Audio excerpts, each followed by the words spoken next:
It's time for the Access of Easy podcast, the weekly technology digest that keeps you ahead of the curve.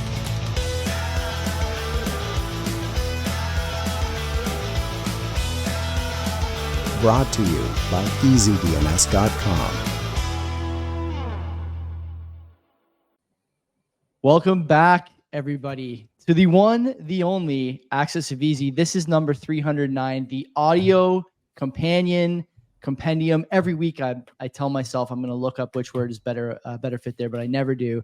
Anyway, it's the sidekick to the Access of Easy newsletter that you can subscribe to at accessofeasy.com. And of course, make sure you like and subscribe on YouTube to the Access of Easy YouTube page and leave a review on Apple Podcasts. You know, me and Len do another show, obviously the CBP, and we love the reviews. I bet you, Len, that if we try, we could convince Mark to let us read a couple of reviews every week on air. I think he'd be down for that. What do you think? I'm good with that. It's taking some of our playbook from our other show and doing it into this show, which makes sense. It's a winning strategy, and you might as well copy what works. So absolutely, I'd love to hear what some people say, good or bad, about us. Hopefully it's good. I hope it's bad, actually. It gets me fired up. Last week, we had a quote, as always. The quote was, "You never change things by fighting the existing reality. To change something, build a new model that makes the existing model obsolete." That was by a guy named Buckminster Fuller. Len, I have no idea who the heck Buckminster Fuller. We got to rate that name. That's a 5, baby. I don't think you can't get that any less than a 5. Buckminster Fuller? What are we talking about? That sounds like a 1980s wrestler to me. So I don't know. I never heard that name before, and so obviously I would have never guessed. I have no idea who he is, what he did, what he's all about. But you know what? I'm gonna do some searching tonight.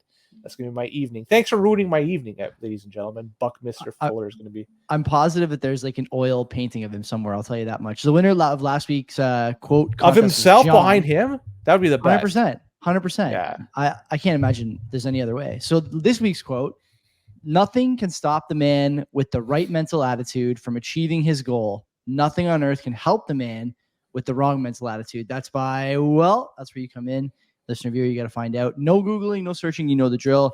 Pump it into the comment section. The winner gets their next domain or hosting renewal on EasyDNS. Can't beat Sounds that. like a Spock quote. I don't know. That's my guess. Spock, you think?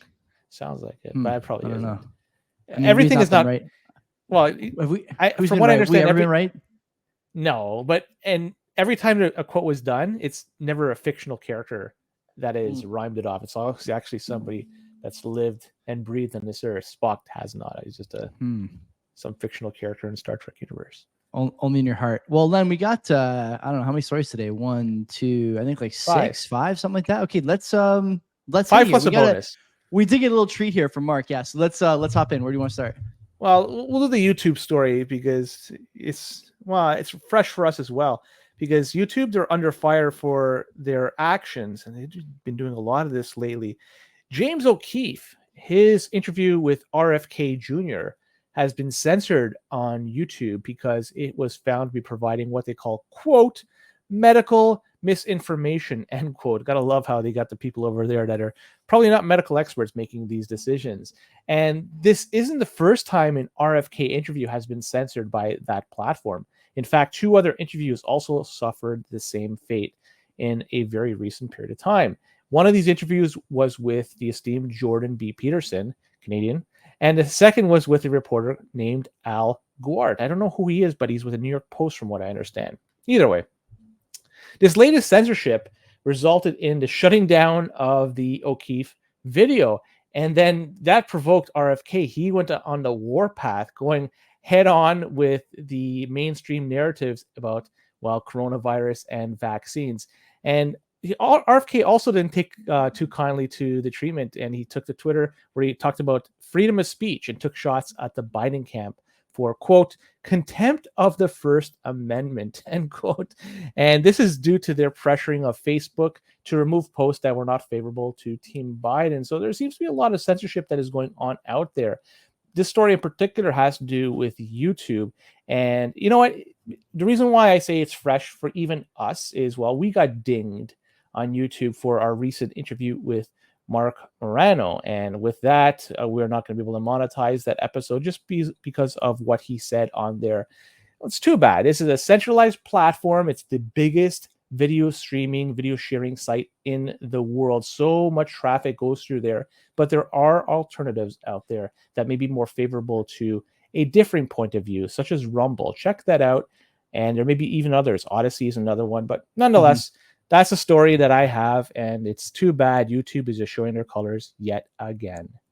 The article makes a good point here that the YouTube sort of algorithm censorship regime has been basically the DNC's speech police, for at least the last, I don't know, what do you think, 7 years, 2016, 2017, as soon as Trump took office, maybe a little before, maybe during the election a little bit, or a little before the election, between Reddit, YouTube, and Twitter, Trump really was able to burrow his way into the minds of a lot of Americans, whether you loved them or hated them.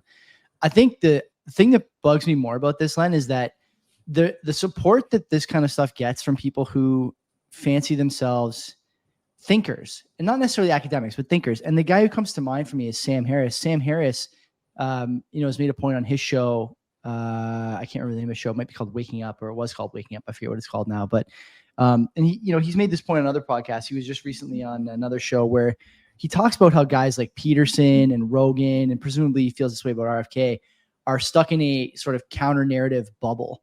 And I don't like that term at all, but I think that YouTube probably feels the same way, that the only reason these guys feel like they're being censored is because everything they say is censored. Well, the reason everything they say is censored is because everything they say is incorrect or dangerous or fake news or whatever, or it goes against the, COVID medical regime advice. Len, you and me have talked about this online, offline, this show, the other show, with our friends, with our family. I don't know what sort of real estate does the quote unquote expert class think that they should be occupying online after the last few years. I'm not 100% sure that there's any chance that they're ever going to, have a moment of introspection and think to themselves like, hey, maybe we should kind of reevaluate our position in society. Maybe we should reevaluate the things we're doing and become experts once again. There was a time when expertise was valuable. And honestly, I don't even think it was that long ago. Then I think that if you have, for example, like I do, I'm fortunate to have an older GP. He's probably 75 or 80 years old. That guy doesn't sugarcoat anything. He doesn't recommend me medication. He doesn't do any of that stuff. He tells me the things I need to hear when I go see him. And when I go see him, it's because I need to hear something. I need an expert opinion. And that those times are slowly fading away. And I think much like a roll of toilet paper, the closer we get to the end of the roll, the faster the end seems to come. And I don't know, we got to be like halfway through the toilet paper roll when it comes to the value of experts in society. Like we got to be close to the end of where these guys can continue to plant their flag in public discourse, consequence free. And it's not the 3-ply stuff. This is the 1-ply, and when you use it, it chafes hard. So definitely, that's a good analogy. But we could move on.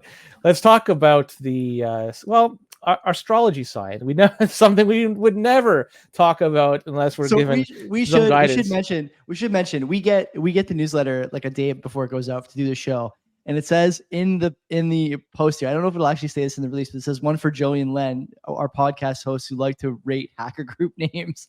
Here's a quirky name to look at which threat actor matches your astrological sign. Yeah. Do you even know your astrological sign? Do you know what your astro sign is? Okay. Yeah. So Fancy Bear is the threat actor that matches with my astrological sign. So I'm going to give Fancy Bear. Well, I'll say it's a garbage name. It's almost that's a terrible name. Yeah. It sounds like it would have been parading a little bit earlier this summer, if you ask me.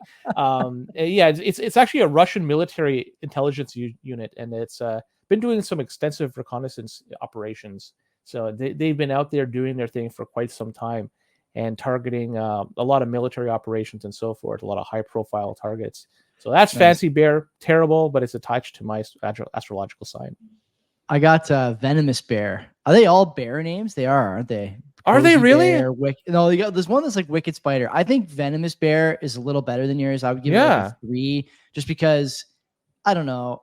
It's not very original, Again, it sounds like if I went to Reddit and asked Reddit to create a username for me, like that's a potential outcome. So I like it, but I don't love it. And mine is for Trojanized software, infection of removable storage devices. Very strange behavior. I target aerospace and NGO. Actually, I don't mind targeting NGOs. I think NGOs could use a little targeting from time to time, if I'm being honest. Anyway, you can go to the, if you're listening on audio, go to the Access VZ newsletter and head over to the website on atlanticcouncil.org. Pretty funny. I don't know how they came up with this. Was this a slow news week in hacking? Like, I don't know. This I don't know. for us to talk about, but And yes, sir. Yes, maybe it mostly is. bears too. I mean, whatever. I guess that's the way the market is going, and everything is bearish these days. We can move on about Chinese hackers, and they compromise federal email accounts with stealthy and sophisticated cyber attacks. And a cyber espionage campaign by Chinese hackers has compromised numerous federal agencies and potentially hundreds of thousands of email accounts. Can we just get that? I'm going to put that in the on StreamYard here where we do the content.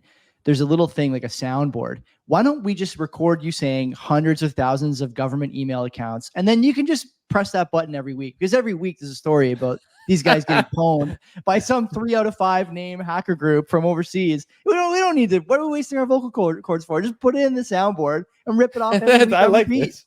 Pack it in each week. But anyways, this incident is a significant escalation in the Chinese cyber espionage against the United States. And it highlights the needs for organizations to be vigilant about their cybersecurity posture and to patch known vulnerabilities promptly. And this is very important with this story. So these guys, as I mentioned, they compromised numerous federal agencies.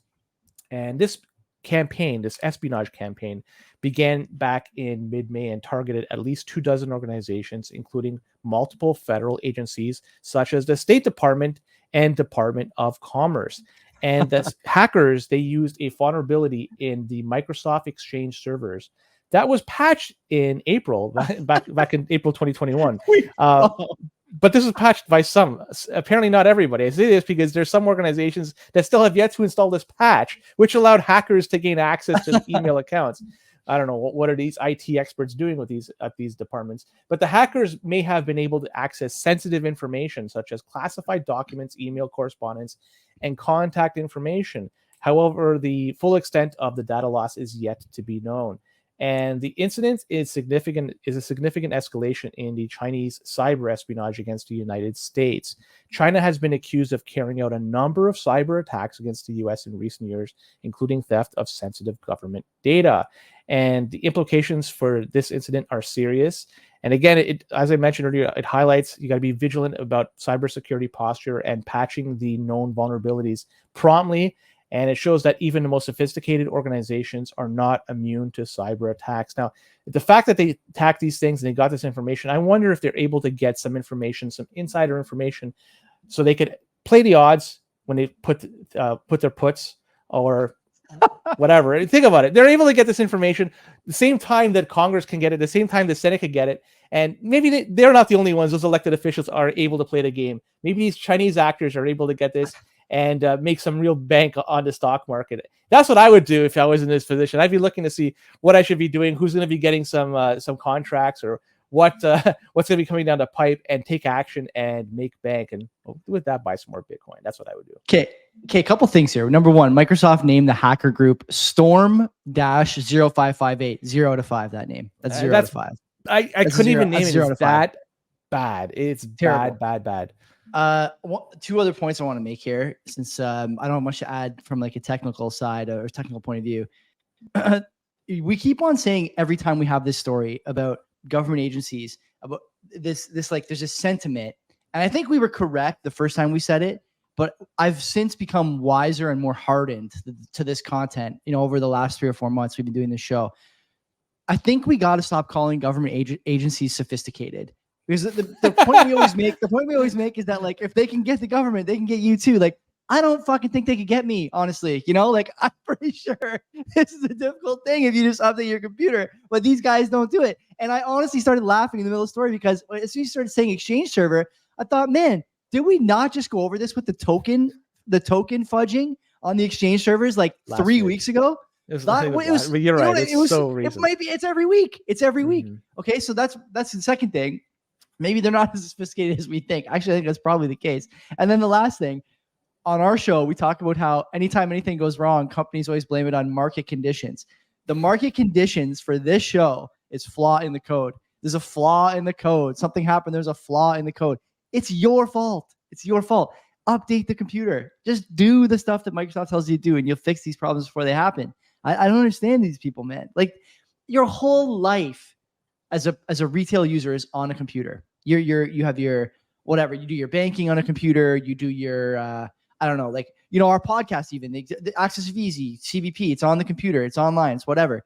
Protect yourself. It doesn't take much. No one's asking you to go above and beyond. Just when Microsoft gives you the annoying thing to restart your computer for an update, schedule it to restart or restart it right there. It's not that hard. You can do it, Anon. Don't get pwned by these guys. Not even a good name. At least you're going to get got.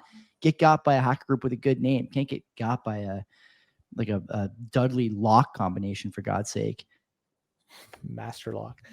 So anyways, Indian threat actor Patchwork targets Chinese universities using EyeShell backdoor. Let's talk about EyeShell, the name. Yeah, it's not working with me. It's not EyeShell like Apple product. It's EYE shell. I'm gonna give it like a 1.5, and I'm being generous here with this marking. I'm with you. I'm with you. I'm gonna also add that the one thing I continue to be disappointed by when we read the stories, like when I go to the stories for the newsletter for the podcast, the like thumbnail open source pictures they use all the time of like a kid in a hoodie with a computer with like glittering code around him. We got to find new stock photos for hacking. This is an industry that's ready to take off. We can't keep using the same photos, guys. We got to do better. Just wait for Elizabeth Warren to release her anti-crypto army, and there's going to be something included in the pamphlet that she's going to be handing out. Maybe you can scan that and use that. The same 2 pictures, 3 pictures. Like, what? Why is this? Why are we doing this? I don't understand. Anyways, this Patchwork hacking crew, they're suspected to be a threat that operates on behalf of India. This is very interesting. The group has been targeting universities and research organizations in China with a backdoor named EyeShell. And EyeShell is a custom implant that is used to gain persistence on infected systems. And the Patchwork hackers have been also known to use a spear phishing and water hole attacks to target their victims. And spear phishing, talked about it on our show not too long ago. It's a type of phishing attack that targets specific individuals or organizations, typically through malicious emails. And the goal of the spear phishing is to steal sensitive information such as login credentials or infect a target's device with malware.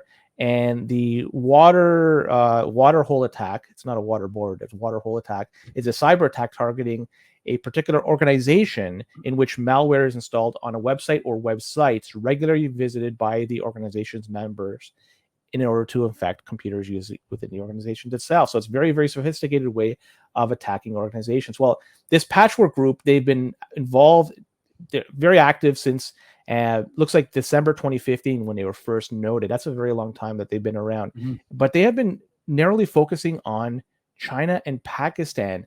And they're considered to be a sophisticated threat group, and their activity is a reminder of the importance of cybersecurity. Now, the question I have is, why are they going after China? And granted, China might have a lot of information that other countries may want to get, but it seems to me more than anything, they are strategic allies. Ultimately, they would be on other sides of the fence, but just based on where they are and the way things are growing with BRICS nations and the fall of the U.S. dynasty, it seems like to me that India and China would be buddy-buddy for at least for a little while before they decide to cut their friendship short. So this cyber attack, this group targeting China through India, I don't know if this is going to strain relations moving forward. I doubt it, but it just seems like there's going to be something here that could potentially be used later on as a way to cut ties with each other. What are your thoughts? I think there's 2 things to note here. One is that Meta disclosed it took down 50 accounts on Facebook and Instagram operated by these guys. The other thing is that this, once again, is relying on social engineering. So it sounds to me like they have to actually convince a person on the other end of the attack to grant permissions of some kind via, I don't know, maybe something like remote viewer or something of that nature where you can just do remote access to make this work. So again, I mean, we're kind of entering into a stage now, it seems to me anyway, like a phase where you're either sophisticated enough to do this and not get caught, or if you get caught, it's because, I shouldn't say if you get caught, if you're compromised, it's because you made a mistake in the social aspect. Most devices, I know you don't quite see eye to eye on this, but generally speaking, I think like if you have an Apple iPhone, you're probably good as far as security, unless you give something up to somebody, your PIN or your iCloud password, whatever. If you have a Mac or PC or a Linux laptop or desktop, probably you're okay, unless you give up your password or cloud server information or whatever that leads back to your machine. So we're seeing this more and more. I think, Len, it might be time to start adding. I'd also like to know, it doesn't really say this here, but I can't imagine, like, at least in my personal view, I have a hard time imagining somebody my age getting hit by something like this. And I even have a hard time, like, you're a little older than me, but I have a hard time imagining basically anybody under 50 getting hit by something like this. It seems to me unlikely that this would be easy to do to someone who grew up around tech. And yet it seems like every week, kind of buried in these stories, the answer is always similar. Like, either you gave up the information, or you downloaded something you shouldn't have downloaded, or you opened a PDF that had an executable baked in or something. And this is the result all the time. So how do you fix this, right? It doesn't seem like there's a lot of ingenuity on the part of these groups, just that they're finding new targets, right? Like finding fertile ground for the scam. That's really what it boils down to, does it not? It's stupidity. And people, either they're unable to be trained or they choose not to be trained in order to spot these type of attacks and to avoid them. A spear phishing attack might be sophisticated in its approach, but if somebody sends me something, even if it looks very legitimate, I'm not willingly clicking on stuff that's been sent to my email box. I'm looking at it and I'm going to inspect it as much as possible before I take any action.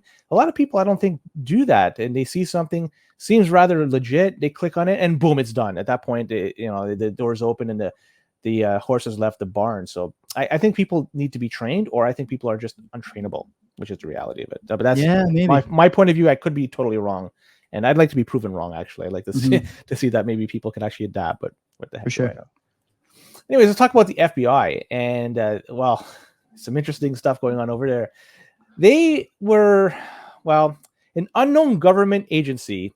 It was the FBI here that was violating the U.S. Commerce Department's entity list by purchasing spyware from the Israel company NSO. NSO has created a whole bunch of backdoors, including a lot of 0 days, from what I understand, for iPhones, Android, and so forth.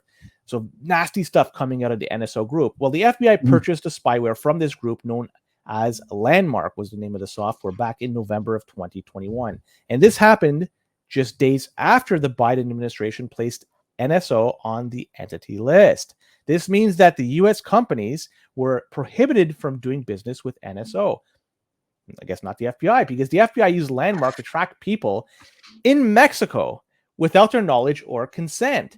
And the spyware allowed the FBI to collect data from targets' phones, including their location, text messages, and emails. Who's using text messages these days? I guess a lot of people still are. Anyways, the FBI's purchase of Landmark was a violation of the entity list, and it raised concerns that the government's use of surveillance technology. And the FBI said that it used Landmark for legitimate law enforcement purposes. Yeah, right. But critics have argued that the spyware could be used to violate people's privacy. I tend to agree with that. So the FBI's investigation into the purchase of the Landmark is still ongoing. It's unclear whether any charges will be filed. But yeah, this was first reported back by the New York Times just last month in July 2023. And they've been using it to track people who are suspected involved with drug trafficking and other serious crimes. I suspect probably more than that. NSO Group, it's a very controversial company, and they've been accused of selling spyware to a variety of governments out there that could potentially even violate human rights. And the entity list is a tool that the U.S. government used to restrict trade with companies, but it looks like they got around this. They decided, what the heck with this? We're not going to deal with this entity list. We're too good for it. So a lot of red flags here. I don't like it at all. Where do you even start with the red flags? This is like the pointing Spider-Man meme. Like, these guys are just catching each other, doing the wrong thing over and over again. Again, I'm not going to add too much to this, but I just want to reiterate what you said. There is no legitimate use for these tools against citizens, and this is all they're used for. Okay, they might tangentially be used against countries, but at the end of the day, they're targeting individuals. And if the stuff works, then you're going to find more and more that stories like this come out where they're being used in ways that are unsavory, probably unconstitutional, probably illegal. And the laws continue to be twisted up like a melted piece of licorice to make this okay. And everyone pushes it under the rug. And, we indict Trump for the 8th time this week and get rid of the story. And I'm not going to go on this tangent. Maybe I'll save it for our show, but we're looking more and more. I say we're, I'm not an American, obviously, but we're looking more and more like banana republics in the first world. Like the laws only matter sometimes for some people, some parts of the year, in some industries, for some companies. Targeting ex-presidents. Like, come on. Like, what are we talking about? It's disappointing, right? But again, not surprising. So prepare, man. Like get ahead of this stuff, but start taking your security, privacy, and all that stuff seriously. Get off text messages. Like, I can't believe people are text messaging still. You're absolutely right. I haven't sent an SMS message with any like personal information in at least 2 years. There's just no need. Like, there's no reason to ever be on that wavelength with people. Like, it's well known that anything you send in a text is basically public info. It's not hard to grab it at all. Remember, there was that story. I can't remember if we were talking about this at work or something back in the day, but that the Hamilton Police Department, where I'm from, was using like basically these things that just attach to traffic poles and could pick off text messages and phone calls with a warrant, of course. With a warrant, of course. Yes, sharks. I'm pretty sure they're called sharks, something of that nature, or dolphins. Yeah, completely insane. And that story just disappeared. I doubt very much that those things are out of the picture. Like I don't know exactly what they look like anymore. But anyway, this stuff is everywhere. Get ahead of it. Don't worry when these guys tell you they're not doing it anymore. We know very well that they are. So just keep that in mind. Let's talk about Worm GPT. We've talked about this before. I'm pretty sure. Did we rate it? Has it improved? I mean, this isn't really a strong draft class for hacker names this week. So I'm going to give this one the better ones. 2.8. Yeah, I'm gonna go 3. I think again, middle of the road for me, just above. Yeah, it's not strong. It's on the weaker side, but yeah. Anyways, Worm GPT.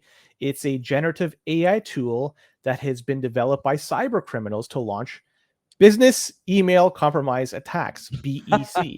So BEC attacks are a type of email fraud where the attacker impersonates a legitimate person or organization in order to trick the victim into providing sensitive information or making a payment. It almost sounds on the lines of a spear phishing attack, but not exactly like that, but very similar. So the Worm GPT is designed to generate highly convincing emails that are difficult to distinguish from legitimate emails. The tool is trained on data set of malware related data. I'd love to get that data set and take a look at it. And this allows it to generate emails that are both realistic and persuasive. Well, SlashNext, it's a cyber security firm, recently tested the Worm GPT by using it to generate an email intended to pressure an unsuspecting account manager into paying a fraudulent invoice. The result of the test were, quote, unsettling. And according to SlashNet, that's according to them, they're saying it's unsettling. Worm GPT, it produced an email that was not only remarkably persuasive, but also strategically cunning, showcasing its potential for sophisticated phishing and BEC attacks. And the development of Worm GPT is a sign of a growing threat posed by generative AI technologies to businesses and individuals. As these technologies become more sophisticated, they will make it easier for cyber criminals to launch convincing and targeted attacks. So yeah, it's something that's interesting here. It's based on the GPTJ language model, which was developed by OpenAI. It's available for purchase on the dark web. So if you're in that, you could buy it, but I don't recommend it. And this could be some very nasty stuff if it's given or the wrong people have it in their hands. And it could probably even make the most basic of cyber criminals a lot more potent in their attacks. So AI, it's helped a lot of people, but in this case, it's going to probably hurt a lot of people moving forward. And it's not just losing jobs. It could be sensitive data too. I really like this story, and I'll tell you why. We've seen over the last, and I believe we spoke about it last week, over the last few months, the quality of GPT-4, like OpenAI's LLM product, completely fall off a cliff. People are saying the results are not as good. The hallucinations are getting worse. And I think part of that, the reason for that is because when you're relying on, the masses, that is the masses in the sense of, Isaiah's Job. That's a short story or an article from the Atlantic you should read if you haven't read before. The masses are kind of the midwits on the bell curve, and the masses don't know whether or not the data they get and the response they get is good or bad. And so you get this kind of mixed bag when it comes to accuracy and